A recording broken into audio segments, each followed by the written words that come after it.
everybody, today I wanted to talk about the book Convenience Store Woman by this author right here. So when I first started reading this book, I was really excited because a lot of people think that the main character in this book is autistic, even though those words are never said in the book. And she also works at a convenience store, which is a job that I've had a few times, and so I was really excited to read this book. The thing I really liked was how it talked about the struggles of working as an autistic person, and that the main character is only able to work part-time instead of full-time, and she's tried working full-time, she's tried working other jobs, but she just can't work any other job, and people like in her family and society just do not understand that. And I've never seen a book talk about that before, because that is a problem that most autistic people have. It is very rare for an autistic person to be able to work full-time.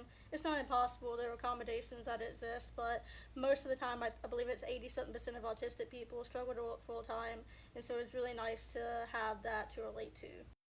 One thing I was not expecting was that there's a lot more than just this character being autistic. She is a very heavy people pleaser that does not seem to have too much of an identity of her own, and that has nothing to do with autism. So she does have her problems of her own. She is very deeply insecure, and it was very sad and frustrating to read about how she felt the need to change herself and copy other people instead of just being herself. She felt the need to mask and to try to be the person that other people wanted her to be instead of just being herself.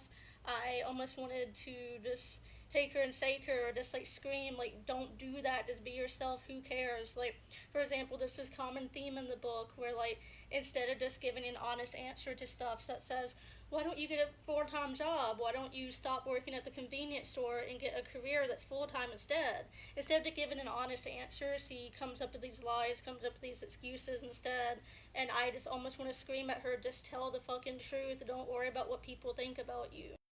However, without giving anything away, that is something that there's some character growth with throughout the book, and so that is nice to see. I just wish it came a bit sooner. I also really like how this book kind of makes a lot of points about societal issues.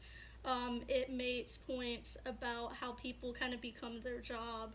Their job becomes all that there is to them, all there is to their personality or identity, because they spend so much time at work, and this girl only works part-time, and she even can relate to that.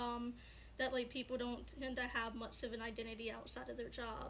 It also makes a lot of good points about how women's worth is very much tied to whether or not they have a husband, whether or not they're pregnant or have kids, and how women are seen as needing to get married and have kids.